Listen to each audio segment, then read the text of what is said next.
Assalamualaikum warahmatullahi wabarakatuh. Perkenalkan, kami dari kelompok 9 akan mempresentasikan tentang bedah jurnal yang berjudul tentang penerapan sistem keamanan jaringan menggunakan random post knocking berbasis Raspberry Pi yang dikirim melewati Telegram yang ditulis oleh Iga Reva Princis Jennifer Abdul Rashid Nugroho Suharto di tahun 2018.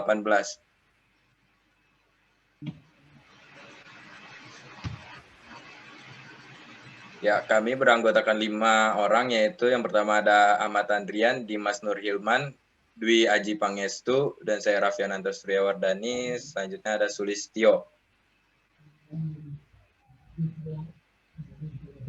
Bagian-bagian artikel ilmiah atau jurnal, yang pertama yaitu ada bagian abstrak dan kata kunci. Bagian 2 ada bagian utama artikel yang dipecah menjadi 3, yaitu pendahuluan, metode penelitian, hasil dan pembahasan. Lalu yang ketiga ada kesimpulan, dan yang terakhir ada bagian akhir. Bagian abstrak dan kata kunci. Abstrak. Yang pertama, abstrak adalah rangkuman lengkap tentang artikel. Abstrak memuat latar belakang, tinjauan pustaka, tujuan dan masalah metode penelitian, dimulai dari desain penelitian, waktu, tempat, sampel, populasi, dan sebagainya. Memuat hasil dan pembahasan, memuat kesimpulan dan saran. Abstrak ditulis dalam 2 bahasa, yaitu Indonesia dan Inggris. Ukuran huruf 10 per T, spasi 1, inden kiri kanan 0,5 cm, just TV. Abstrak ditulis dalam paragraf dengan kisaran 200 sampai 250 kata. Kata kunci. Kata kunci mencerminkan konsep yang dikandung artikel dan membantu peningkatan keterlaksanaan artikel. Besar huruf kata kunci adalah 10 pt.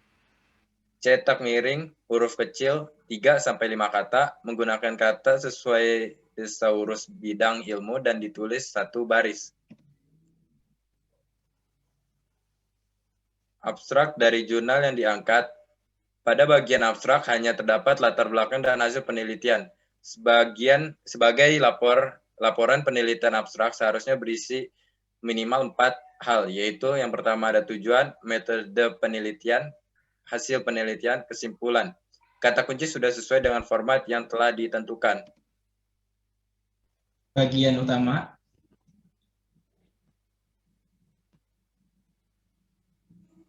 Pendahuluan. Pendahuluan harus mencerminkan wawasan penulis tentang permasalahan yang diteliti dan yang ditulis. Di awal bagian pendahuluan, penulis dapat memberikan uraian yang menjelaskan garis besar logika penelitian dan alasan penelitian sementara. Pada bagian akhir pendahuluan, perlu dinyatakan secara eksplisit definisi variabel dan hipotesis. Penelitian yang kemudian diikuti dengan tujuan penelitian. Menulis latar belakang seperti piramida terbalik di dalam pengutipan pendapat orang lain.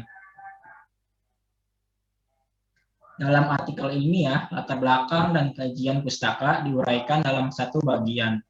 Selain latar belakang dan kajian pustaka, pendahuluan juga dapat memuat harapan dari hasil penelitian dalam memecahkan masalah yang dihadapi. Dilanjutkan dengan penjelasan mengenai kaitan penelitian dengan penelitian sebelumnya. Bagian utama artikel ditulis dengan huruf Times New Roman 12 pt, 2 spasi, dan first line 1 cm. Pendahuluan dari jurnal yang diangkat. Latar belakang. Dalam perkembangan zaman, seorang hacker dapat menggunakan multithreading program untuk melakukan penyerangan terhadap jaringan, contohnya program brute force, password yang dalam tiap detiknya saja dapat melakukan 1000 kali percobaan, penembakan username dan password. Banyak jenis gangguan keamanan jaringan yang diterapkan oleh orang-orang yang tidak bertanggung jawab. Lalu tujuan dari jurnal ini itu untuk memberikan solusi yang tepat terhadap permasalahan jaringan komputer guna keamanan dan kestabilan jaringan dapat tetap terjaga. Permasalahan yang pertama itu ada bagaimana merancang sistem keamanan jaringan menggunakan metode random port knocking. Lalu yang kedua, bagaimana performansi pengacakan port. Yang ketiga, bagaimana melakukan proses pengiriman data hasil ke Telegram. Lalu hasil analisa kelompok kami yaitu panjang teks pendahuluan pada jurnal ini sudah tepat. Idealnya pendahuluan itu berkisar 10-20% dari total tulisan. Saran dari kelompok kami itu kata zaman pada pendahuluan seharusnya diubah menjadi zaman agar sesuai KBBI. Lalu spasi pada penulisan kata diterapkan seharusnya dihapus karena kata tersebut tidak menunjukkan suatu tempat. Metode penelitian pada jurnal ini tidak diberitahukan apa jenis metode penelitian yang digunakan, tetapi kami menyimpulkan bahwa yang digunakan adalah metode penelitian kuantitatif. Metode ini berlandaskan pada filsafat positivisme, dipakai untuk meneliti pada populasi ataupun sampel tertentu. Pengumpulan data menggunakan alat ukur atau instrumen penelitian. Analisa dapat bersifat kuantitatif atau statistik dengan tujuan untuk menguji dan membuktikan hipotesis yang telah dibuat atau ditetapkan.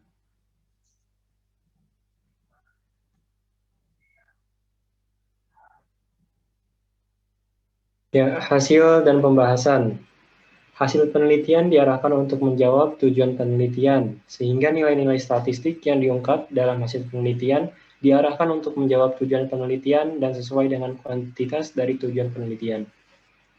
Kemudian, jika terdapat 3 tujuan penelitian, maka paling sedikit harus ada 3 nilai-nilai statistik yang dikutip dan dimasukkan ke dalam tulisan atau naskah.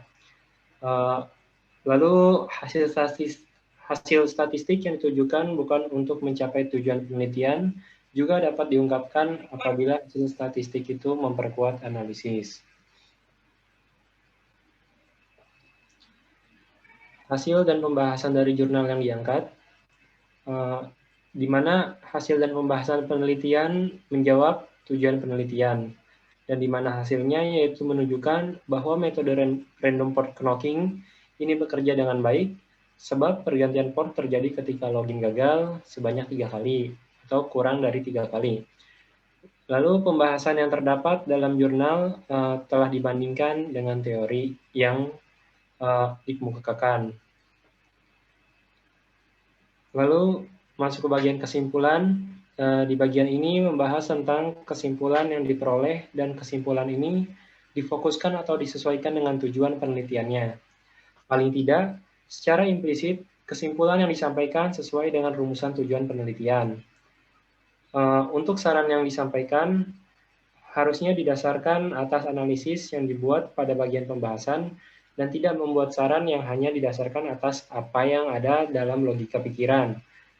Dan saran ditujukan untuk penelitian, selanjutnya ditulis dalam bentuk esai, bukan dalam bentuk numerikal.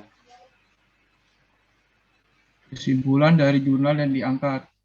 Kesimpulan dari jurnal ini yaitu metode pengacakan port yang dilakukan orang lain tidak bisa menggunakan port awal untuk masuk.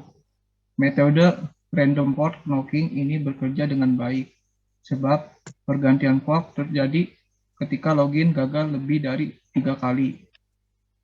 Sarannya yaitu pada penelitian selanjutnya bisa diimplementasikan ke jaringan yang lebih kompleks seperti LAN dan lain-lain.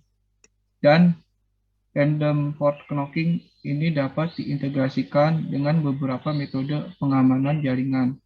Yang lain contohnya dengan honeypot dan lain-lain. Selanjutnya itu bagian akhir.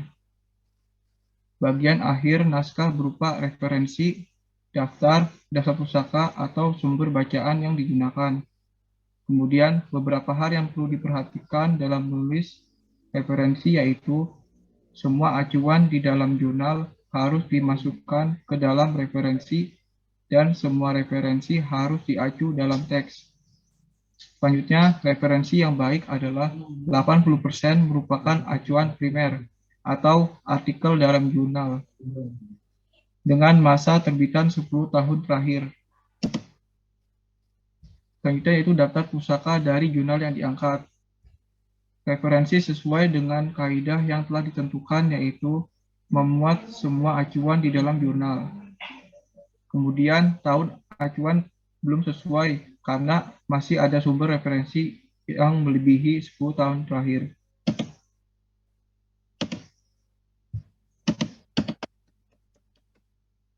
Sekian dari kami, sekian dari kelompok kami, kurang lebih mohon maaf. Wassalamualaikum warahmatullahi wabarakatuh.